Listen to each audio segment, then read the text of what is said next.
다 함께 사도신경 고백하심으로 주일 예배 그리고 수련의 세 번째 마지막 날 예배를 시작하도록 하겠습니다. 전능하사 천지를 만드신 하나님 아버지를 내가 믿사오며 그 외아들 우리 주 예수 그리스도를 믿사오니 이는 성령으로 잉태하사 동정녀 마리아에게 나시고 본디오 빌라도에게 고난을 받으사 십자가에 못 박혀 죽으시고 장사한 지 사흘 만에 죽은 자 가운데서 다시 살아나시며 하늘에 오르사 전능하신 하나님 우편에 앉아 계시다가 저리로서 산자와 죽은 자를 심판하러 오시리라. 성령을 믿사오며 거룩한 공회와 성도가 서로 교통하는 것과 죄를 사하여 주시는 것과 몸이 다시 사는 것과 영원히 사는 것을 믿사옵나이다. 아멘.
하나님 아버지 감사드립니다. 우리가 이번에 세 번째 수련회를 통해서 우리가 만나고 예배하고 찬송하게 됩니다. 우리가 다시금 이렇게 모일 수 있음에 감사드립니다. 주님, 우리 예배가 아직 완벽하게 회복되지 않았습니다. 대면 예배가 아직 어색하기도 하고 서로의 관계가 오랜만에 만나는 것에 또 다시금 어색하기도 합니다. 하지만 주님, 우리가 대면 예배를 통해서 우리의 교회, 우리의 예배가 회복되는 것에 어색하지 않았으면 좋겠습니다.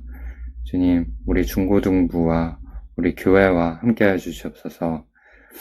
주님, 코로나로 인해서 우리 선교사님과 또 곳곳의 지체들이 고통받고 있습니다. 이러한 시기가 언제까지 지속될지는 모르겠지만 그럼에도 불구하고 각자의 위치에서 최선을 다하고 또 말씀으로 살아가야 함을 믿습니다. 주님, 우리가 하루하루를 말씀으로 무장하고 또 주님의 은혜를 체험하며 살아가기를 원합니다. 주님, 우리가 굳건하게 이 시기를 지낼 수 있도록 함께해 주시옵소서. 주님, 예배를 드립니다. 우리가 예배를 통해서 한 주간을 돌아보고 또 우리의 부족했던 점이 무엇인지 다시금 우리들이 돌아볼 수 있도록 하여 주시옵소서. 말씀을 통해서 또 찬양을 통해서 우리가 각자가 얻는 것들이 다를 겁니다. 주님, 이를 통해서 우리가 주님을 한 번 더 생각하는 또 한 주가 되게 하여 주시옵소서. 주님의 말씀을 통해서 우리들이 우리 자신들을 돌아보고 깨달음을 얻을 수 있도록 하여 주시옵소서. 감사드립니다. 살아계신 주 예수 그리스도 이름으로 기도드립니다. 아멘. 오늘 하나님의 말씀은 마태복음 25장입니다. 25장 1절에서 30절까지 봉독하도록 하겠습니다. 좀 길지만 30절까지 모두 봉독하도록 하겠습니다. 그때 천국은 마치 등을 들고 신랑을 맞으러 나간 10처녀와 같다 하리니 그 중에 5은 미련하고 5은 슬기 있는 자라. 미련한 자들은 등을 가지되 기름을 가지지 아니하고 슬기 있는 자들은 그릇에 기름을 담아 등과 함께 가져갔더니 신랑이 더디오므로 다 졸며 잘세. 밤중에 소리가 나되 보라 신랑이로다. 보라 신랑이로다. 맞으러 나오라 하매 이에 그 처녀들이 다 일어나 등을 준비할세.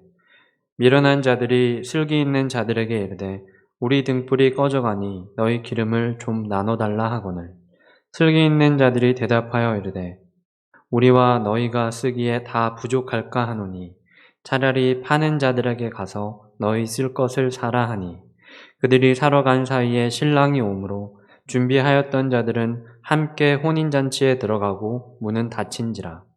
그 후에 남은 처녀들이 와서 이르되 주여 주여 우리에게 열어주소서. 대답하여 이르되 진실로 너희에게 이르노니 내가 너희를 알지 못하노라 하였느니라. 그런즉 깨어 있으라. 너희는 그날과 그때를 알지 못하느니라. 또 어떤 사람이 타국에 갈 때 그 종들을 불러 자기 소유를 맡김과 같으니 각각 그 재능대로 한 사람에게는 금 5달란트를, 한 사람에게는 2달란트를, 한 사람에게는 1달란트를 주고 떠났더니 5달란트 받은 자는 바로 가서 그것으로 장사하여 또 5달란트를 남기고 2달란트 받은 자도 그같이 하여 또 2달란트를 남겼으되 1달란트 받은 자는 가서 땅을 파고 그 주인의 돈을 감추어 두었더니 오랜 후에 그 종들의 주인이 돌아와 그들과 결산할세. 5달란트 받았던 자는 5달란트를 더 가지고 와서 이르되 주인이여 내게 5달란트를 주셨는데 보소서 내가 또 5달란트를 남겼나이다. 그 주인이 이르되 잘하였도다 착하고 충성된 종아 내가 적은 일에 충성하였음에 내가 많은 것을 내게 맡기리니 내 주인의 즐거움에 참여할지어다 하고 2달란트 받았던 자도 와서 이르되 주인이여 내게 2달란트를 주셨는데 보소서 내가 또 2달란트를 남겼나이다. 그 주인이 이르되 잘하였도다 착하고 충성된 종아 내가 적은 일에 충성하였음에 내가 많은 것을 내게 맡기리니 내 주인의 즐거움에 참여할지어다 하고 한 달란트 받았던 자는 와서 이르되 주인이여 당신은 굳은 사람이라 심지 않은 데서 거두고 해치지 않은 데서 모으는 줄을 내가 알았으므로 두려워하여 나가서 당신의 달란트를 땅에 감추어 두었었나이다. 보소서 당신의 것을 가지셨나이다. 그 주인이 대답하여 이르되 악하고 게으른 종아 나는 심지 않은 데서 거두고 해치지 않은 데서 모으는 줄을 내가 알았느냐. 그러면 네가 마땅히 내 돈을 취리하는 자들에게나 맡겼다가 내가 돌아와서 내 원금과 이자를 받게 하였을 것이니이다 하고 그에게 그 한 달란트를 빼앗아 10달란트 가진 자에게 주라. 무릇 있는 자는 받아 풍족하게 되고 없는 자는 그 있는 것까지 빼앗기리라. 이 무익한 종을 바깥 어두운 데로 내쫓으라. 거기서 슬피 울며 이를 갈리라 하니라. 아멘. 네, 오늘은 수련의 세 번째 마지막 시간입니다. 오늘 Trimmed and Faithful이라는 제목으로 하나님 말씀 증거하도록 하겠습니다. 영어 단어가 좀 낯선 친구들도 있을 거예요. 영어 사전을 찾아보는 기회를 드릴게요.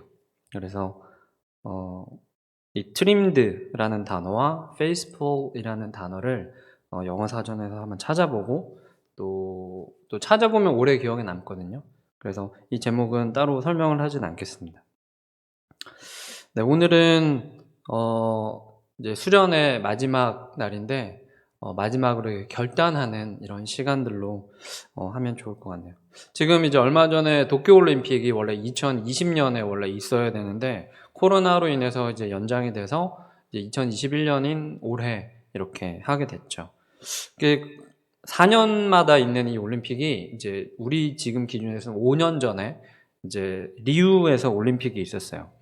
그때 전도사님 좀 되게 인상 깊었던 경기 하나가 있었는데 그 펜싱 경기에서 이제 펜싱도 여러 가지 이제 경기 분야가 있거든요. 거기서 에페라고 불리는 이제 남자 개인전 경기가 있었어요. 거기에 이제 결승전이 있었는데 거기 우리나라 선수인 이제 박상영 선수라는 선수가 이제 결승에 이제 오르게 됐죠. 그래서 이제 3라운드까지 이렇게 이어지는 경기였는데 이제 1라운드에 이어서 2라운드까지 이 박 선수가 지고 있었어요. 13대 9로 4점 차이로 지고 있었어요. 이제 4점 차이는 이제 좀 이렇게 따라잡기가 힘든 이제 3라운드 하나밖에 안 남아 있는 상황에서 이 4점 차이는 극복하기가 좀 어려운 점수다라고 이제 많이들 생각하고 있는 상황이었어요. 또 그 상대편 선수는 이제 세계 선수권 대회 우승자였었어요. 우승자를 상대로 해서 4점 차이를 한 라운드 안에 이렇게 극복하는 게 이제 쉽지 않았고 이 상대편 선수는 15점까지 내면 끝나는 거였었어요. 그러니까 13점이었으니까 2점만 내면 끝나는 거였고 그러니까 박상현 선수는 6점을 따야 되는 거예요. 이게 참 어려운 포기하기가 너무 쉬울 수 있었던 그런 상황이었어요. 이제 3라운드가 이제 시작이 되는데, 이제 TV 중계 화면에 이제 박상영 선수 이제 얼굴이 이렇게 잡혔어요. 근데 이제 혼잣말로 막 계속 이렇게 중얼중얼 하고 있는 거예요. 근데 이렇게 확대해서 이렇게 잡은 그 카메라에 입술 모양을 보니까 할 수 있다, 할 수 있다, 할 수 있다. 이 얘기를 이제 혼자 계속 이렇게 하는 장면이 잡혔었죠. 주변에서 뭐 중계하는 사람들이나 시청하는 우리 국민들이나 역전은 좀 힘들다, 여기까지 한 것도 대단하다 이렇게 생각하고 있었는데 이 선수는 혼자 할 수 있다, 할 수 있다 이러고 있었어요. 결국에 이 박상영 선수가 15대 14로 승리하게 돼요. 그리고 금메달을 이제 목에 걸게 되죠. 이 박상영 선수의 이 절대 포기하지 않는 삶의 태도가 금메달을 따게 만든 것이죠. 우리들의 삶의 태도는 어떤가 한번 생각해 보기를 원해요. 이 박상영 선수가 가지고 있었던 이 소망은 금메달을 따는 것이었죠. 그래서 그 소망은 절대 포기하지 않는 삶의 태도를 이 박상영 선수에게 가지게 해주었죠. 금메달이 소망인 사람은 절대 포기하지 않는 태도를 가져야 돼요. 그렇죠? 그럼 우리는 어떨까요? 마찬가지로 예수님이 삶의 소망인 사람들은 천국을 향해 나아가는 우리는 어떤 필수적인 삶의 태도가 있어요. 금메달을 목표로 하는 삶의 태도는 절대 포기하지 않는 태도였죠. 예수님을 소망으로 하고 있는 천국을 향해 나아가고 있는 우리에게는 어떤 삶의 태도가 필요할까요? 오늘 이제 본문에서 살펴보고자 해요. 오늘 우리가 나눌 하나님의 말씀은 예수님을 소망으로 삼는 우리에게 천국을 준비하고 충성하는 태도가 필요하다라고 이제 이야기하고 있는데 오늘 말씀을 좀 자세하게 살펴봤으면 좋겠어요. 오늘은 이제 두 가지 이야기를 하고 있어요. 그래서 30절까지 좀 길지만 다 읽은 이유가 이 이야기를 좀 자세하게 알려주기 위해서 본문을 다 읽은 거예요. 예수님을 소망으로 삼고 천국을 기다리는 우리에게 필요한 삶의 태도를 이 제자들에게 예수님께서 비유로 이렇게 설명해 주고 계세요. 이 두 가지 비유가 나오는데 이제 첫 번째 비유가 열처녀 비유예요. 10명의 처녀가 이제 등을 들고 신랑이 오기를 이제 기다리고 있었어요. 이제 결혼식이 이제 나라마다 시대마다 문화가 좀 다른데 이 당시에 이제 행해지던 결혼식 문화에는 신랑이 신부를 자기 집으로 데려오기 위해서 신부 집으로 가야 했었어요. 그러니까 이 당시 결혼 문화가 어땠냐면 이제 우리가 결혼을 하기로 이제 뭐 얘기를 했잖아요. 그러면은 신랑이 1년 동안 같이 살 집을 이렇게 지어요. 집을 지어 놓고 1년이 지나서 이제 집이 완성이 되면 이 신부를 데리러 신랑이 이제 신부 집으로 가는 그런 이제 풍습이 있었어요. 근데 이때 중간에 그 신부는 자기 이제 결혼식 할 때 자기 신부의 친구들이 이제 신랑이 오는 길 중간에 이렇게 있어요. 그러니까 집이 완성이 되고 이렇게 신부네 집에 이렇게 데리러 가는 그 중간에 이 신부의 친구들이 이렇게 있었던 거예요. 그래서 신부의 집에 잘 도착하도록 하는 게 이게 예의였었어요. 다시 말하면 신랑이 집을 지어놓고 이렇게 있고 그 중간에 신부 친구들이 이렇게 있는 거예요. 그리고 여기 신부 집이 있는 거죠. 그래서 신랑이 이렇게 신부를 데리러 갈 때 여기 친구들을 만나서 같이 이렇게 가는 거예요. 이런 이제 문화가 있었어요. 그래서 이 10명의 처녀가 신랑을 기다리고 있었던 거예요. 그런데 신랑이 이제 약속한 시간보다 좀 늦은 거예요. 근데 지금은 우리는 어때요? 이제 핸드폰이 있고 뭐 다 이러니까 쉽게 늦으면 왜 전화해서 왜 늦어요? 언제까지 와요? 이렇게 얘기할 수 있는데 이 당시에는 핸드폰도 없고 뭐 전화기도 없고 그러니까 연락할 길이 없어요. 그래서 전도사님 부모님 세대는 이게 남녀가 데이트 같은 거 이렇게 하잖아요. 그러면 어디에 몇 시까지 와 그렇게 나가잖아요. 그러면은 안 나오거나 이럴 수 있잖아요. 늦을 수 있잖아요. 그럼 연락할 수 있는 방법이 없었어요. 옛날에는. 그래서 이제 이 처녀들은 계속 이제 기다려야 됐었죠. 그러다가 이제 지친 이 10명의 신부의 친구들이 이제 졸기 시작한 거예요. 왜 안 오지? 뭐 이렇게 좋은 거예요. 밤에 이제 늦게까지 안 오고 있었나 봐요. 이렇게 10명의 처녀가 이제 졸고 있는데 갑자기 신랑이 이제 도착을 해요. 그래서 이 10명의 처녀 중 5명은 이제 등에 사용하는 기름이 있는데 여기에 충분히 준비가 되어 있어서 다행이었는데 다른 5명은 기름이 부족한 거예요. 그래서 기름을 부족하게 준비한 5처녀들은 기름을 사러 갔었던 거고 이 기름을 사서 혼인잔치가 열리는 곳에 도착을 했는데 혼인잔치에 참여하는 게 거부를 당하게 된 거죠. 이 열처녀 비유에 등장하는 이 신랑, 예수님을 이제 의미해요. 그리고 이 혼인잔치는 이제 천국을 말해줘요. 그리고 열 처녀들은 이제 우리들을 의미하고 있죠. 이 신랑, 이 예수님이 여기 지금 천국 잔치에 이렇게 가고 계시는 거예요, 이렇게. 근데 중간에 우리가 이렇게 있는 거예요. 그래서 우리가 이 등을 준비하고 있으면 예수님께서 이렇게 데리고 이렇게 천국 잔치에 들어가시는 거고, 만약에 이 등을 준비하지 않고 등 때문에 이제 어디 뭐 사러 갔다. 그러면 예수님이 이렇게 올 때 없는 거예요. 여기 기다리지 못하고 있는 거죠. 그러면 뒤늦게 이제 사가지고 이렇게 혼인잔치에 가면 난 너희들 모른다. 이렇게 지금 이야기를 하고 있는 거죠. 이 열처녀 비유를 통해서 이 예수님께서 제자들에게 하고 싶었던 말씀은 무엇일까요? 예수님을 소망으로 삼고 천국을 기다리는 올바른 태도는 무엇일까요? 첫 번째는 준비하라 라는 거예요. 우리가 예수님을 소망으로 삼고 기다리는 천국은 신랑이 갑자기 찾아온 것과 같이 언제 올지 모른다라는 거예요. 그래서 기름을 잘 준비한 처녀들과 같이 예수님이 지금 올 수 있다라는 사실을 기억하면서 천국을 준비해야 한다라는 거예요. 여러분, 예배를 드리면 우리가 많은 체험들을 하게 되죠. 은혜를 받게 되죠.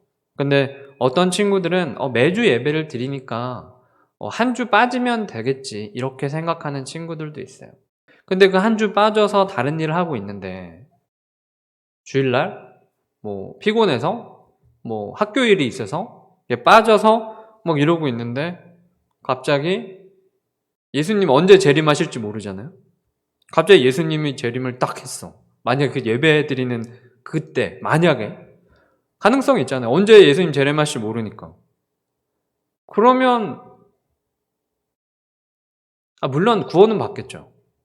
예수님 믿으니까. 근데 찜찜한 구원 아니에요? 늘 하나님 앞에 부끄럽지 않게 준비되어 있는 자로 이렇게 서 있어야 되는데 찜찜하지 않을까? 예수님이 지금 당장 오셔도 당당하게 예수님 말씀에 순종하면서 이렇게 삶에서 드러내면서 매 순간순간 준비하면서 이렇게 천국을 소망을 해야 하는데 오늘은 예수님 안 오셨으면 좋겠다. 예수님 내가 지금 해야 될 일이 너무 많은데 예수님이 내년에 오셨으면 좋겠다. 이런 생각은 안 된다라는 거예요. 지금 예수님이 오셨을 때 내가 예수님을 소망으로 삼고 내가 이렇게 지금 일을 하고 있었고 예수님을 위해서 내가 이렇게 지금 삶에서 헌신하고 있었다. 이렇게 말할 수 있는 늘 준비되어 있는 이런 사람으로 살아가라고 이 제자들에게 예수님께서 말씀해 주고 계세요. 천국은 준비하는 거예요. 천국은 준비하는 거예요. 언제든지 준비가 되어 있어야 된다는 거예요. 그런데 내일에 계속 바쁘고 내 성장, 내일에 되게 바쁘고 내 공부, 내가 어디 놀러 가는 거, 내 쾌락 이런 거 얘기하다가 준비가 계속 미루어지면 삶의 우선순위에서 하나님의 나라가 점점 밀려나는 거예요. 그러다가 나중에는 둔감해져서 아무런 마음이 안 생겨요. 여러분, 저주라는 게 갑자기 마녀가 나타나가지고 하면은 저주가 일어나는 게 아니에요. 성경에서 말하는 이 저주는, 이 하나님의 진노는 유기예요, 유기. 하나님의 진노가 여러 형태로 나타나는데 내버려 두는 거예요, 하나님이. 만약에 여러분들이 범죄를 저질렀어. 근데 아무도 그게 범죄라고 얘기를 안 하잖아요? 그러면 그 행동을 또 해요. 예를 들면 내가 누군가 물건을 훔쳤어. 예를 들어서 부모님을 위해서 귀고리를 하나 훔쳐왔고, 엄마, 내가 귀걸이를 훔쳤어. 엄마를 위해서 엄마한테 훔친 귀걸이를 내밀어 봐요. 엄마가 부모님이 뭐라 그러겠어요? 경찰서 가자 이러겠지. 당장 돌려주고 잘못했다라고 빌자라고 얘기하겠지. 이게 정상적인 거잖아요. 근데 만약에 훔친 귀걸이를 엄마한테 줬는데 엄마가 귀걸이 예쁘네 이렇게 하잖아요. 그러면 또 훔치겠죠. 마찬가지예요. 여러분들이 지금 하나님의 말씀에 순종하지 않고 죄 짓고 이런 데 가만히 놔두잖아요. 이게 육이에요. 이게 육이라고요. 하나님의 진노라고요. 근데 때로는 그게 교회에서는 전도사님도 마찬가지예요. 여러분들이 뭔가 이렇게 잘못된 행동을 하거나 죄를 짓거나 이렇잖아요. 그러면 바로 이렇게 지적 안 해요. 왜냐하면 관계가 깨질까봐. 튕겨져 나갈까봐. 그래서 우리 학생들과 좀 더 친해지고 충분히 신뢰관계가 쌓이고 서로가 믿음이 생겼을 때 하나씩 얘기해주지 신뢰관계가 없는 사람들한테 아예 지적을 안 해요. 전도사님도. 그래요? 그래 넘어가지. 그리고 나서 저 친구는 너무 연약하다. 저 친구는 너무 성경을 모른다. 저 친구는 너무 하나님의 말씀과 거리가 있는 삶을 살고 있다. 이렇게 생각하지 대놓고 지적 안 해요. 여러분, 하나님의 말씀은 순종함으로 하나님의 권위를 세우고 따라가는 거예요. 그런데 하나님 말씀에 순종하지도 않고 따라가지도 않으면서 하나님 사랑해요 이렇게 말하잖아요. 거짓말이에요. 이건 인간관계에서도 마찬가지예요. 전도사님이 뭔가를 얘기했는데 이렇게 하세요 이렇게 얘기하고 너는 이렇게 했으면 좋겠어 이렇게 얘기했는데 안 따라와.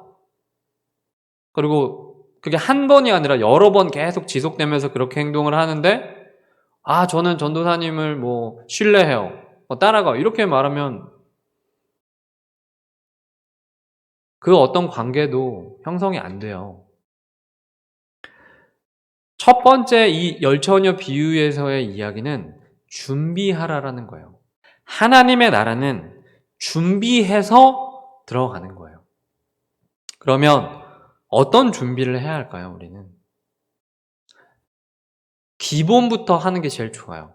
교회에서 여러 가지 일이 있어요. 찬양인도라든지, 성가대라든지, 주방에서 봉사를 한다든지, 아니면 교회 청소를 한다든지 여러 가지가 있는데, 첫 번째 준비의 가장 기본적인 거는 예배예요. 예배가 안 되면 다른 거 다 안 돼요. 주일 성수예요. 주일에 나와서 예배 드리는 게 가장 기초적이면서 가장 중요해요. 왜냐하면 예배에는 말씀이 있기 때문에 그래요. 하나님의 말씀을 계속 일주일에 한 번 이상 새벽 기도 나와서 매일 들으면 너무 좋죠. 온라인으로 매일 들으세요. 새벽 기도 5시 반에 실시간으로 만약에 그 시간에 못 일어난다. 그럼 아침 7시에 일어나서 유튜브로 들어오면 되잖아요. 이미 다 실시간으로 그대로 이렇게 영상 있는데 30분 찬송 하나 부르고 설교 25분 듣고 기도하고 요즘에 얼마나 좋아요. 교회에 굳이 나오지 않아도 영상으로 예배 드릴 수 있으니 얼마나 좋아요. 이것이 바로 준비하는 거예요. 여러분, 예수님을 소망으로 삼아서 기다리는 이 천국은 준비하는 자의 것입니다. 예수님이 지금 이렇게 지나간 그 타이밍에 예수님과 같이 천국에 들어가는 거예요. 여러분 삶에서 이 예수님에 대해서 배우고 이 성경에 대해서 많이 배워서 내 인격이 변화될 수 있는 타이밍이 그렇게 많지 않아요. 통계를 내보면 인생에 한 3번 정도밖에 안 돼요.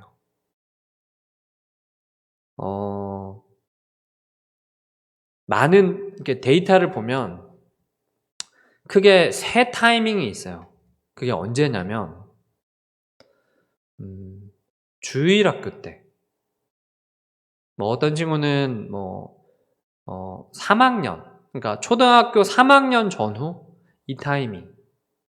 두 번째 타이밍은 고등학교 졸업하고 대학 다닐 때, 이때. 그리고 세 번째 타이밍은 결혼을 할 때 전후 1, 2년. 이렇게 세 번의 타이밍에 크게 변해요. 왜냐면 삶에서 굉장히 중요한 일들이 일어나거든요. 이 타이밍, 이 세 번에 걸쳐서. 이 타이밍을 제외한 이런 나이대나 이런 상황에서는 확률이 굉장히 낮아져요. 변화가 안 되는 건 아니에요. 근데 확률이 굉장히 낮아져요. 방금 말씀드렸던 초등학교 3학년 전후, 그 다음에 대학을 가는 그 대학 기간에 동안, 20대 초반, 그 다음에 결혼을 하는 전후, 이때 크게 인생의 삶의 신앙이 변하고 결단이 되지, 그 이외의 시간은 확률이 굉장히 낮아요. 지금 우리 중고등학생들 이렇게 있지만, 여러분들이 중고등학생을 지금 이 주일학교를 경험을 하고 또 대학에 가서 대학에서 뭐 어떤 선교단체 훈련을 받고 이렇게 해서 직장을 들어가잖아요. 그렇게 해서 신앙생활을 한 청년들하고 그냥 처음부터 대학 졸업하고 처음 예수님 믿어서 직장 다니면서 이렇게 교회 나오는 청년들하고 신앙생활이 달라요. 달라요. 엄청 달라요. 어마어마하게 달라요. 이렇게 훈련을 받고 교회에서 말씀을 많이 들어와서 이 주일학교를 경험한 청년들하고 그냥 회사를 다니면서 이렇게 뭐 소개로 이렇게 전도가 돼서 이렇게 나오는 이 청년들하고 결단의 정도가 다르고 헌신의 정도가 너무너무 달라요. 물론 개별적으로 케이스 바이 케이스라고 생각하는 분들도 계실지 모르겠는데 이건 전체적인 집단의 통계가 그래요. 대부분의 사역자들이 동의하는 이야기가 그래요. 그래서 우리 중고등학생 때 더 결단해야 돼요. 중고등학생 때 이렇게 열심을 안 내잖아요? 그러면 대학을 가서도 이렇게 회사를 다녀도 크게 달라지지 않아요. 주일학교 때 더 헌신해야 돼요. 주일학교 때 새벽 기도를 시작해야 돼요. 주일학교 때 수요 예배를 나와야 돼요. 이것이 준비하는 거예요. 수요 예배는 뭐 어른들만 드리는 거야. 아니에요. 전도사님은 중학교 때부터 수요 예배 나왔어요. 전도사님은 중학교 때부터 수요 예배 나오고 금요 철야도 했고 새벽 기도도 다녔어요. 물론 매일 열심히는 못 나갔죠. 하지만 새벽 기도를 다녔다고요. 중학교 때부터. 여러분들 집이 멀다고 해서 새벽 기도 못 드리는 거 아니에요. 영상으로 드리면 되잖아요. 실시간으로 드리든지 아니면 아침에 조금 일찍 일어나서 드리면 되잖아요.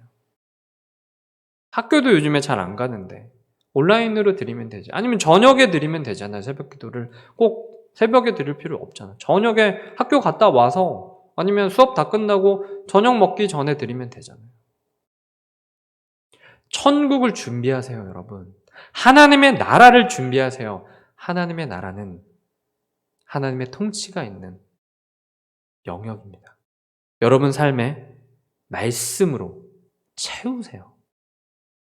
말씀으로 채운 친구들은 달라요. 전도사님이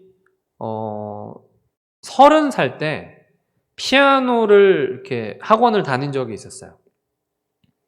그래서 바이엘을 이제 처음에 이렇게 배우는데 한 3달 이렇게 하니까 바이엘을 떼더라고요.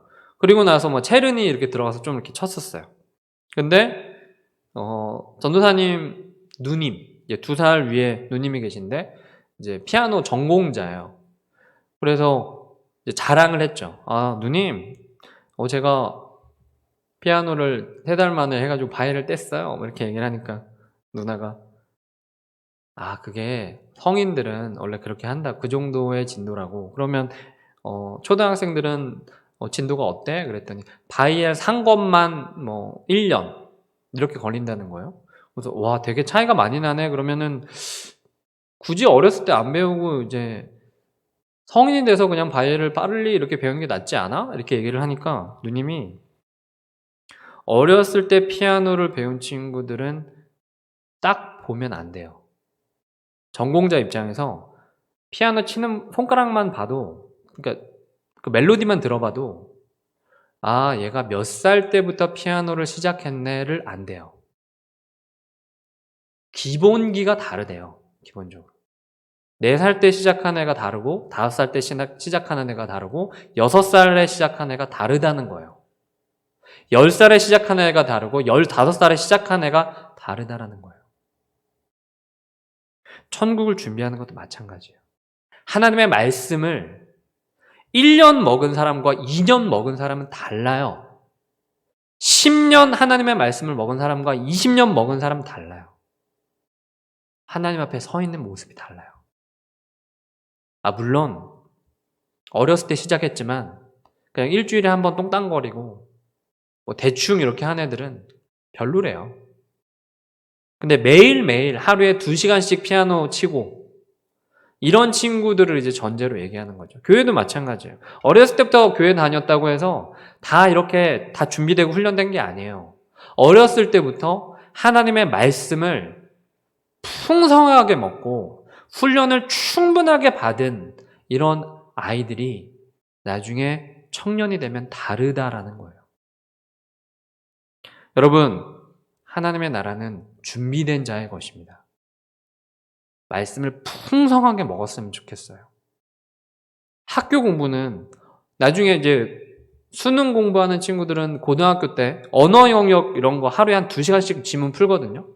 언어 영역은 하루에 2시간씩 공부하면서 왜 하나님의 말씀은 공부 안 해요? 하나님을 아는 바른 지식 가운데 내가 사랑을 가지고 섬기고 또 지혜, 이 총명을 가지고 섬기는 게 이게 균형을 맞아야 되거든요. 이 사랑과 이 지식과 이 지혜를 사용할 수 있는 총명, 이 3가지가 균형 있게 발달을 하려면 지식이 하나 있어야죠. 근데 지식은 없는데 사랑이랑 총명만 있어. 이러면 균형이 깨져 있는 거예요. 그러면 안 굴러가요, 이게. 지식이 풍성하고 또한 지식 가운데 머무는 게 아니라 이렇게 사랑으로 드러나고 사랑을 할 때도 지혜롭게 총명을 가지고 하는 이 3가지, 이 트라이앵글이 건강하게 유지가 되면서 오랫동안 이 말씀 가운데 서 있으면 달라요. 말할 때 그 한 문장 한 문장이 다르고 사람을 대할 때 기본적인 태도가 다르고 교회에서 봉사할 때, 헌신할 때, 섬길 때 달라요. 우리 중고등부 친구들도 중고등부에서 풍성하게 하나님의 말씀 먹고 또 그 말씀대로 헌신하고 순종해서 지혜롭게 또 이런 부분들이 우리 교회 내에서만 인정을 받고 서로 격려되는 부분이 아니라 이런 부분들은 외인에게도 교회 밖의 사람들에게도 인정을 받아요. 저 친구는 교회에서 헌신하고 신실하구나. 그래서 교회 밖에서도 인정을 받아요. 이런 친구들은. 우리 중고등부 친구들도 준비된 하나님의 자녀가 되기를 바랍니다. 2번째 비유는 달란트 비유예요. 3명의 종을 데리고 있던 어떤 주인이 있었어요.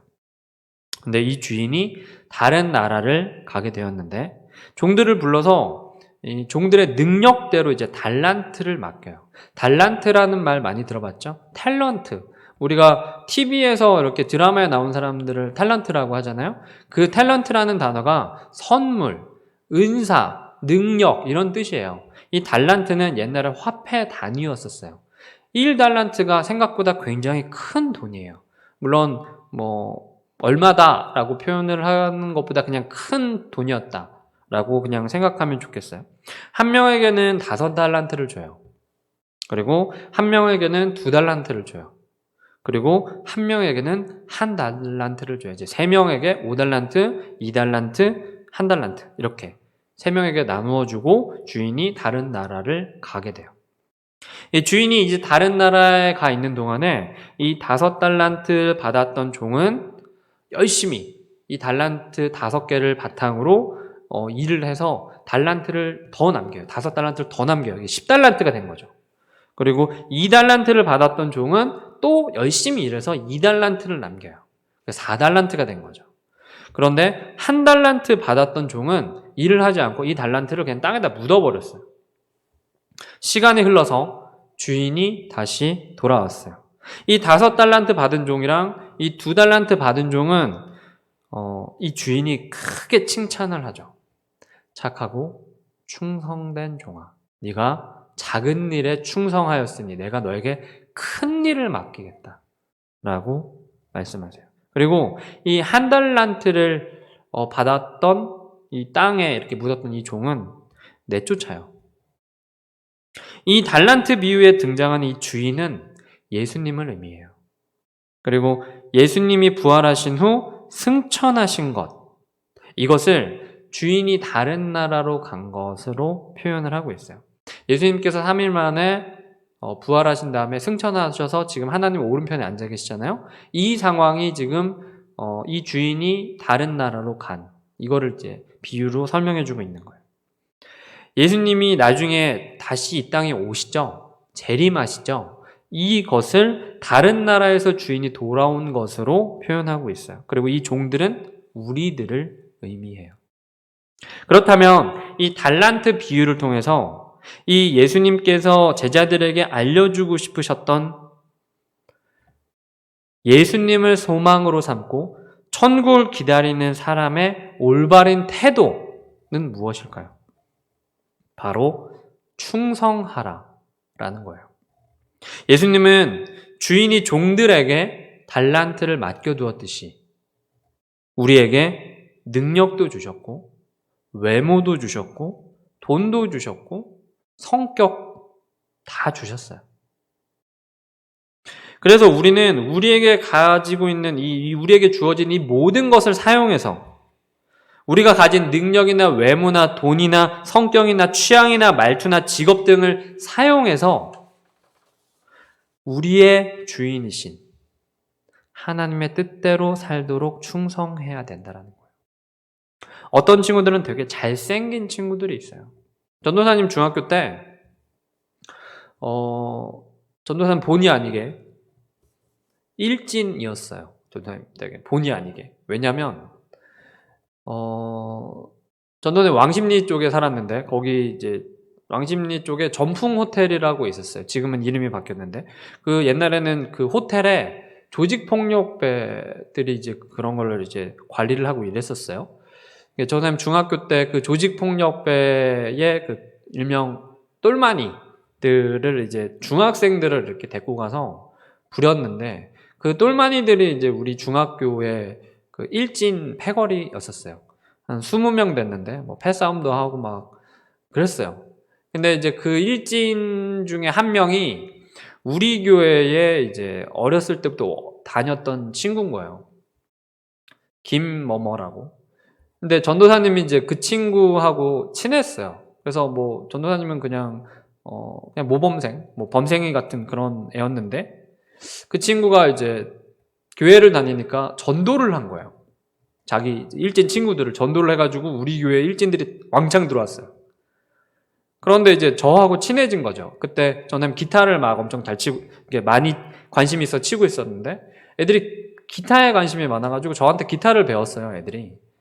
그러다가 뭐 친해져가지고 의형제 맺고 뭐 같이 모여서 매일 학교 끝나고 모여서 기도회 하고 그리고 뭐 수요 예배도 같이 드리고 그리고 뭐 금요일에는 기도원 가서 같이 뭐 전도사님들하고 기도회 하고 뭐 새벽에 이렇게 와가지고 토요일 날 그때는 토요일도 학교를 갔었는데 학교 오전 예배 오전 수업만 했었어요. 그때는 같이 뭐 이렇게 가고 막 맨날 놀러 다니고 뭐 새벽에 뭐 육교에 앉아서 한참 뭐 새벽 4시까지 얘기하고 막 그랬었어요.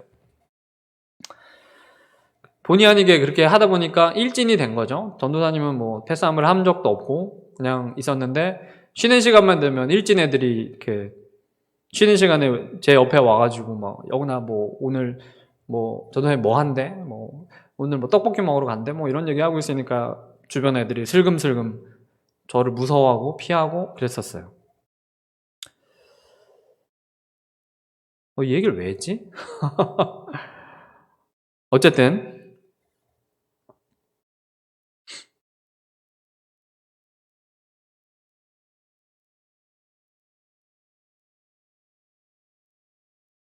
오케이. 일진. 외모. 외모 얘기하다가.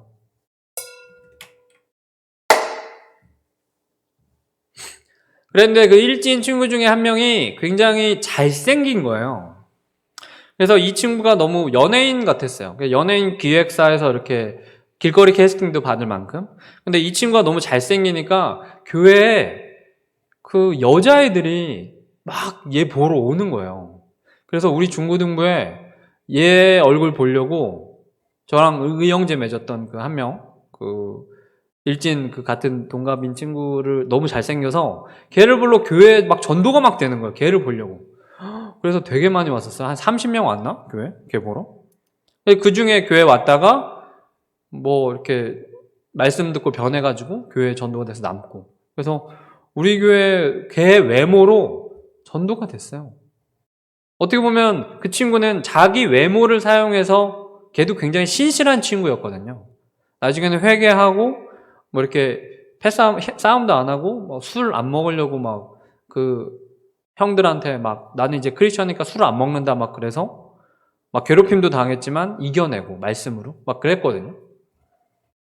얘는 외모로 자기가 갖고 있는 이 달란트로 전도를 한 거죠. 여러분 외모로도 전도할 수 있습니다. 잘생기면 혹은 예쁘면 그걸로도 하나님께 달란트를 받은 거예요. 그걸로도 가능해요. 그리고 어떤 친구는 돈이 많은 친구가 있었어요. 이 친구는 이제 원래는 그렇게 돈이 많지 않았는데 저는 대학교 때 이 친구는 갑자기 그 아버지가 갖고 있는 땅이 있었는데 그 땅에 주유소가 들어오면서 굉장히 비싸게 땅이 팔린 거예요. 그래서 그 땅 팔린 그 돈으로 이제 빌딩을 세운 거죠. 한 6층짜리 빌딩을 세웠는데 거기 월세 이렇게 막 나오잖아요. 그러니 갑자기 대학교 때 이 친구 차를 사더라고. 대학교 때 차 살 돈이 어디 있어요? 근데 그 친구는 차를 사가지고 막 몰고 다녔었어요. 그래서 전사님도 그 친구 차 엄청 얻어 탔죠. 옆에 보조석에. 그 친구가 여자친구가 있었는데 뭐 여자친구랑 같이 뭐 듀엣으로 부를 노래를 뭐 노래방에서 이렇게 많이 부르고 싶은데 저보고 같이 그 여자 파트 연습 같이 도와달래요. 그래서 그 운전석 보조석에 타가지고 같이 듀엣으로 그 뭐 가요랑 막 그 CCM 듀엣으로 부르는 거 있어요. 그거 엄청 불렀네. 그리고 늘 고맙대요. 그리고 그 친구 밥 엄청 많이 사고 돈이 많은 거예요. 부모님이 막 용돈 100만 원씩 줘봐. 이거를 이제 딴 데 안 쓰고 이렇게 같은 우리 전도님 그때 CCC였는데 CCC 애들한테 돈을 엄청 쓰더라고요. 뭐 치킨도 뭐 피자도 뭐 자주 사고 섬기고. 그리고 이런 걸로 전도를 우리 CCC 우리 동기들 안에 이렇게 피자랑 치킨이랑 많이 사니까 CCC 애들 엄청 들어오더라고요. 그런 거 얻어먹으러. 여러분 돈으로도 하나님 섬길 수 있어요. 외모로도 하나님 섬길 수 있고 돈으로도 섬길 수 있어요. 그리고 성격으로도 하나님 섬길 수 있어요.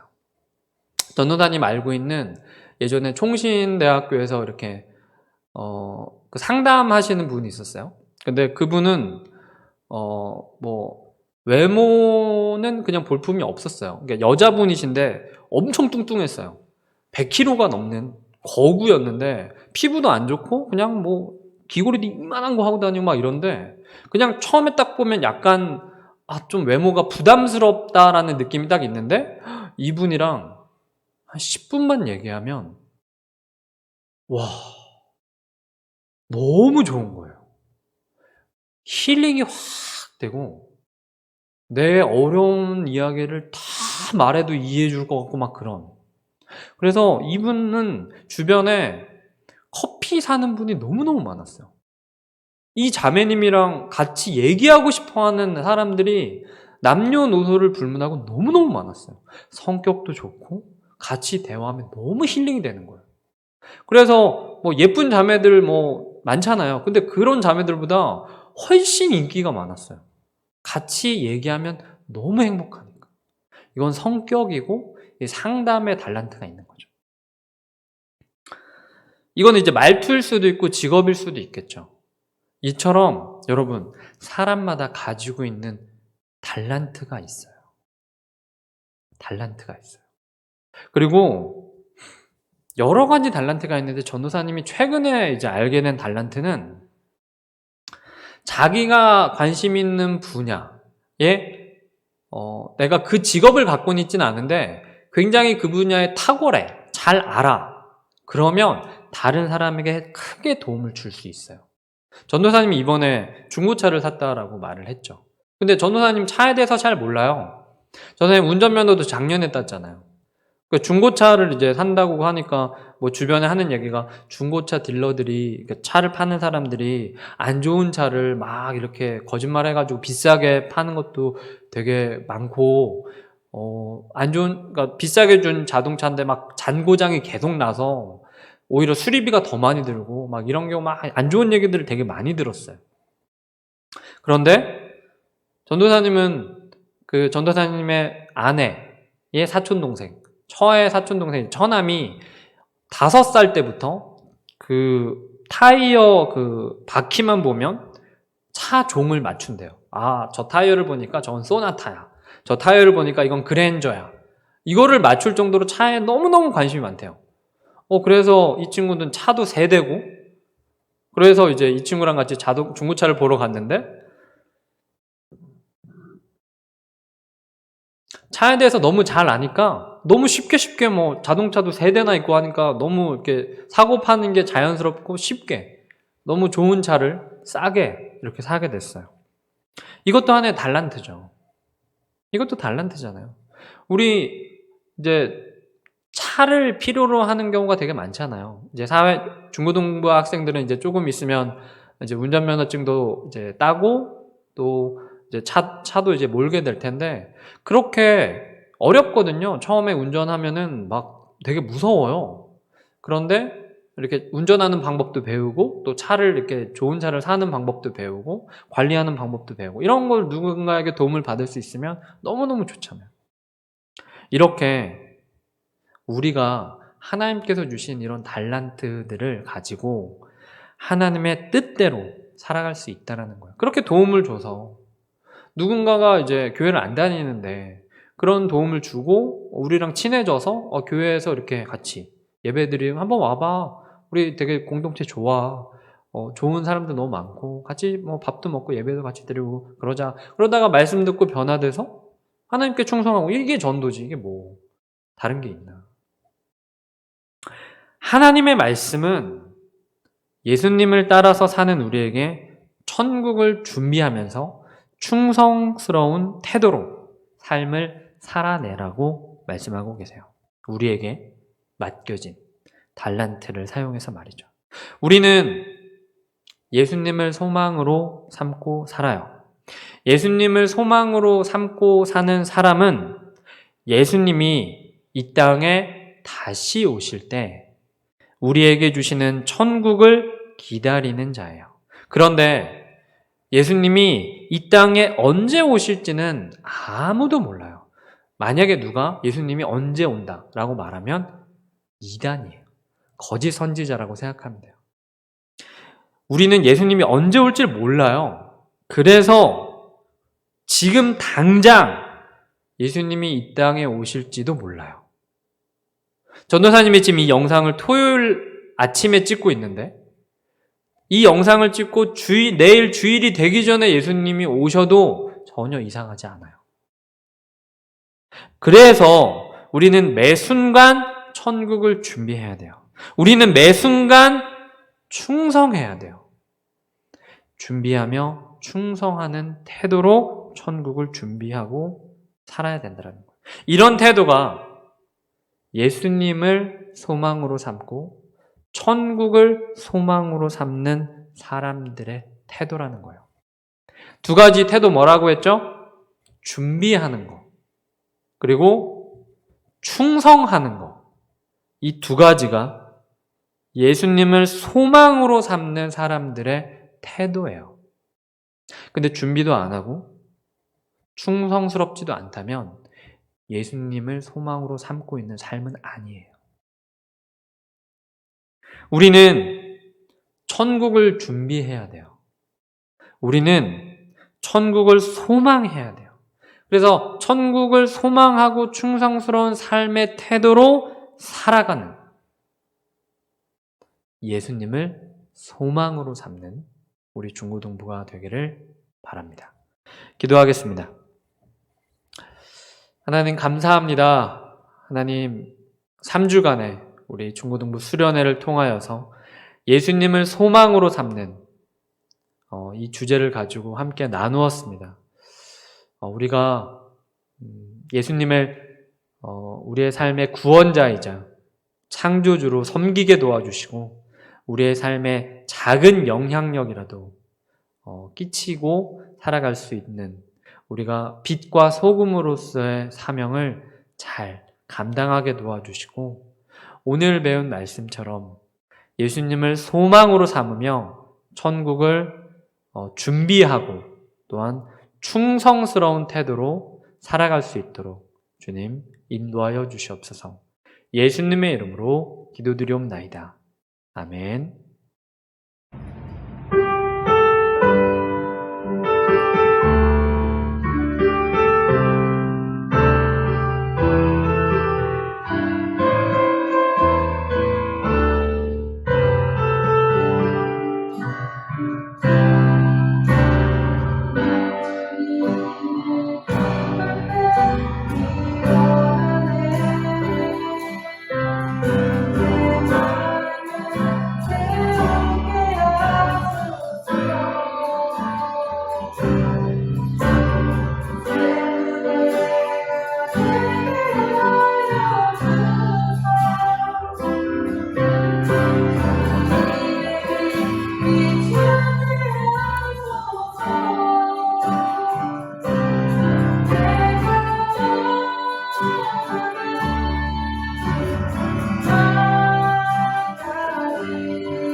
아버지 하나님 감사합니다.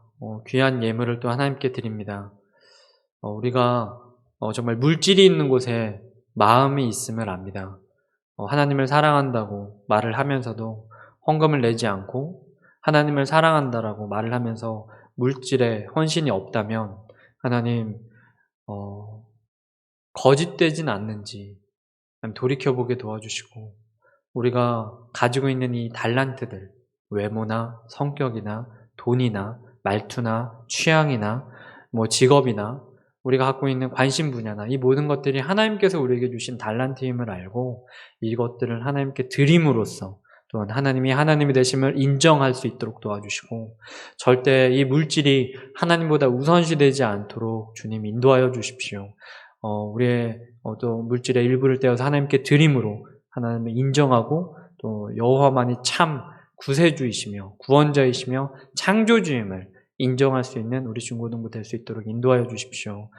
향기로운 예물을 드립니다. 주여 받아주시고 또 흠량하여 주셔서 또 우리의 삶의 때에 따라 돕는 은혜와 아버지 피로들을 넉넉히 채워주시고 동행하여 주시옵소서. 살아계신 예수님의 이름으로 기도드리옵나이다. 아멘. 네, 반갑습니다. 우리 친구들 수련회 너무 무사히 잘 마치고 또 이렇게 다음 주부터는 계속해서 우리 대면 예배로 드리고 있습니다. 대면 예배 참여하지 못하는 친구들이 있을 텐데요.